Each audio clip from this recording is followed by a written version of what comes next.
Morgan is directed by Luke Scott, son of Ridley Scott, and tells the tale of an artificial intelligence being named Morgan that was created in a lab and the group of scientists that are there trying to make sure this being is raised properly. And when something goes wrong, a consultant, played by Kate Mara, is sent to make sure things are all going the way they should. I don't want to say much else about the plot because I actually chose to not watch any trailers for this movie. In fact, I didn't even know what it was about. When I bought the ticket for this movie, the person behind the counter said, "I'm interested in this. What's this about, man?" And I was like, I actually don't know.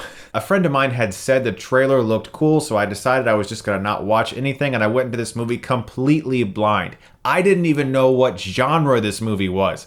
Not making this up. I had no idea what I was going to watch. So I was pleasantly surprised to see the movie unfold, and I think that some people are going to see this film and be very disappointed because I went home and I watched the trailer, and the trailer markets this as a very fast-paced, dark science fiction action adventure thrill ride, and it's really not like that at all. The first half of this movie is deliberately slow paced. It takes a while for the film to pick up, so to speak, if you were going to this movie expecting more of a thrill ride type adventure. It's not like that at all. This is a more cerebral movie, at least for its first half. There's a lot of scenes for the first half where Kate Mara is just talking to the various characters in this movie, getting to know them, trying to figure out what life in this small place is like, and whether or not this artificial creation is going to be a danger to humanity or an advantage for humans. And so the first half of the movie will bore people. In fact, I found myself often checking my watch because it just wasn't that interesting. It's well directed, it looks nice, it's well shot, and it's very well acted, but the issue for me with that first half were the characters. There wasn't really anyone that I could latch onto. They weren't very interesting as people. Everyone is giving good performances, and everything looks really good, and everything sounds really good. It's a totally competent film in just about every way. The characters were just kind of boring. The second half, however, picked up quite a bit with an interrogation scene with an actor that I had no idea was in this movie, so I won't ruin it for you if you don't know either, because like I said, had no idea what this movie was about. And everything after that scene was actually kind of riveting, and I had a really good time with the rest of the movie. But some people will also feel betrayed by that if you liked the first half. If you liked the fact that the first half of Morgan was a more cerebral film, you might feel betrayed by the last half being a little more conventional action Hollywood type entertainment. That didn't bother me because I had absolutely zero expectations going in. I was pleasantly surprised by the good performances, the way the film looked, the fun last half, and even though the first half was kind of boring and the characters weren't very interesting, I did find myself oddly drawn in by the movie, despite the fact that there have been a lot of other films like this, like Ex Machina or maybe even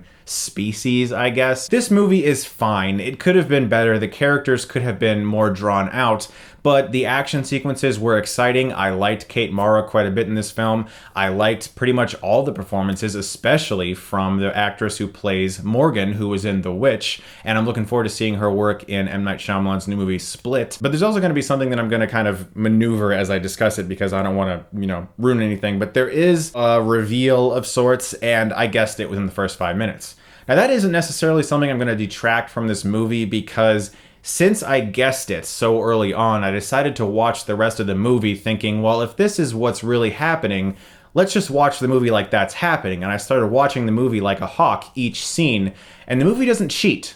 And that's something that I can definitely say is a plus for this movie because it never cheats on what you eventually figure out. And even though it was kind of predictable, I still like the way the film handled it. I think if you watch the trailer for this movie and go into this movie with expectations, you will probably be disappointed because it's really not like the trailer. The trailer gives away far too much. I'm not even going to show any bits of the trailer in this review like I normally would. I'm just going to avoid doing that because I think you should go into this movie with as little knowledge as possible, just like I did, and I think you'll find the most enjoyment out of it, because if you go into it with expectations, you could feel a little betrayed by this film, and it might affect your judgment in the end. So I think if you go in with as little knowledge of the marketing as possible, you'll probably find the most enjoyment out of Morgan. Not the best characterization, very good looking movie, very great sounding movie, well acted. It's just kind of fine. You watch it and it's fine. I'm gonna give Morgan a B-.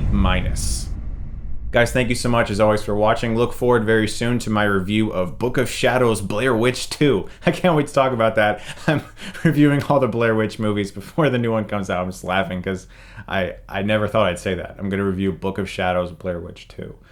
Okay. You guys are the best. Thank you so much as always for watching. And if you like this, you can click right here and get Stuckmanized.